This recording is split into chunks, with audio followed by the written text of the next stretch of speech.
আওয়ামী লীগের প্রতি এক ধরনের সফট কর্নার তৈরি হলো মানুষের এই ইউনূসের ব্যর্থতার কারণে। এতদিন তো শুনলাম যে কোনো দল নিষিদ্ধ করার পক্ষে নয় বিএনপির অনেক নেতার মুখেই তো শুনেছি, ইভেন প্রাইম মিনিস্টার নিজেও বলছিলেন এটা। কিন্তু এখন দেখা যাচ্ছে যে নিষিদ্ধ তো করা হলোই, এমনকি শাস্তিরও ব্যবস্থা করা হলো। হ্যাঁ, মানে আরেকটা জিনিস বাড়ানো হলো আর কি। তো দেখেন, রিকনসিলিয়েশনের মধ্য দিয়ে, ট্রুথ অ্যান্ড রিকনসিলিয়েশনের মধ্য দিয়ে আওয়ামী লীগকে অনুতাপ করার সুযোগও দিলেন না।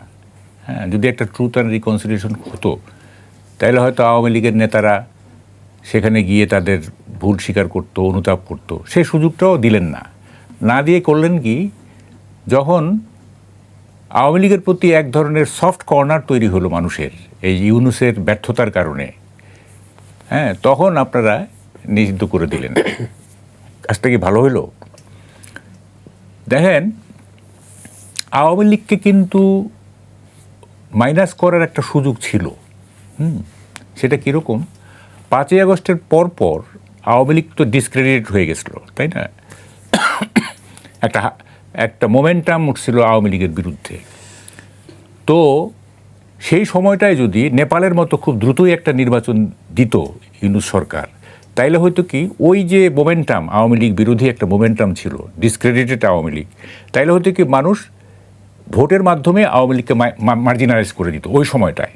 ঠিক আছে, মার্জিনালাইজ করে দিত। এবং কী হইতো, 5 বছরের জন্য আওয়ামী লীগ লেজিটিমেটলি, আইনগতভাবে আপনার মার্জিনালাইজ থাকতো। 5 বছর, অন্তত 5 বছর আওয়ামী লীগ কিছু করতে পারে। কারণ ভোটের মাধ্যমে তো তারা কি বলে যে হয়ে গেছে, মানুষ প্রত্যাখ্যান করছে, তাই না? তো সেটা করলো না। সেটা না করে এখন মানে 19 মাস বা 20 মাস পরে আওয়ামী লীগকে নিষিদ্ধ করা হলো। এইটা মানে কি বলবো, এটা ভাষা নাই। দেখেন, নিষিদ্ধ করে কি কোনো লাভ হয়? যেমন জামাতকে তো নিষিদ্ধ করা হয়েছিল না? কি হয়েছে? জামাত আজকে কোথায়? নিষিদ্ধের প্রতি মানুষের যে আকর্ষণ, সেটা কিন্তু একদম আদি থেকেই আমরা জানি। যে ওই যে আছে না, যে নিষিদ্ধ গন্ধম খেয়ে তুমি পাতকিনি, আমি পাতক। এই যে গন্ধম ফল খাইছিল আদম এবং ইভ। আওয়ামী লীগকে এবং বিএনপিকে নিষিদ্ধ করে তাকে নির্মূল করা, এটা খুব কঠিন কাজ। এটা কঠিন কাজ। ওই যে একটা গান আছে না, যে একটা চাবি মাইরা ছাইরা দিছি জনম ভরা চলতে আছে না একটা গান? তো হ্যাঁ, মন আমার দেহ ঘড়ি। তো বঙ্গবন্ধু এবং জিয়া আওয়ামী লীগ এবং বিএনপি নামের দুটি ঘড়ি, দুটি দল গড়ে একটা চাবি দিয়ে ছেড়ে দিছে। এটা জনম ভরা চলতে থাকবে। ঠিক আছে, এই দুইটার কোনো বিনাশ নাই।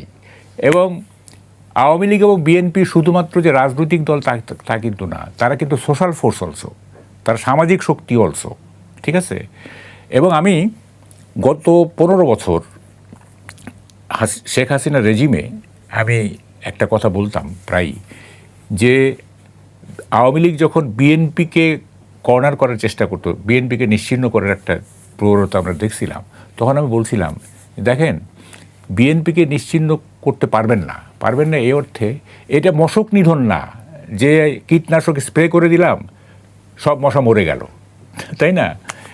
আওয়ামী লীগ এবং বিএনপি একটা কিউলেক্স মশা, একটা অ্যানোফিলিস মশা। এইটা যদি মনে করে থাকেন তাইলে ভুল করতেছে। হ্যাঁ, এটা মশক নিধন না। এই দুইটা দল বাংলাদেশের রাজনীতিতে অত্যন্ত শক্তিশালী, সামাজিকভাবে শক্তিশালী, এবং এভরি নুক অ্যান্ড কর্নার বাংলাদেশের। মানে সেক্ষেত্রে আওয়ামী লীগকে নিষিদ্ধ করার বিষয়টি আরো, মানে আপনি যেটা বলছেন যে এটা বুমেরাং হবে।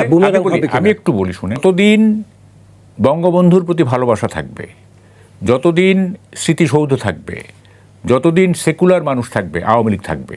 আবার যতদিন জিয়ার মাজার থাকবে, যতদিন অ্যান্টি ইন্ডিয়ান সেন্টিমেন্ট থাকবে, যতদিন কি বলে যে জিয়ার ভাবমূর্তি থাকবে, ততদিন বিএনপি থাকবে। এগুলি যেহেতু নিরাকরণ হবে না, সুতরাং এই দুই দল নিরাকরণ হবে না। হ্যাঁ, সাময়িক একটা বিড়ম্বনার পরিস্থিতি হবে। যারা করাপশন করছে, যারা কি বলে স্বৈর শাসনকে টিকিয়ে রাখার জন্য কাজ করছে ইত্যাদি, তাদের বিচার করেন। হ্যাঁ, তাদের তো বিচার হচ্ছেও তো, তাই না? দলটা নিষিদ্ধ করতে হবে কেন? আচ্ছা, এইটা দেখেন, আপনি আইন করে এই দলটা নিষিদ্ধ করলেন না, হ্যাঁ এটা আপনি পারেন।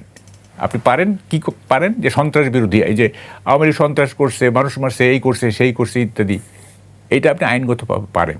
কিন্তু সব লিগ্যাল ম্যাটার কিন্তু মোরালি রাইট নাও হইতে পারে।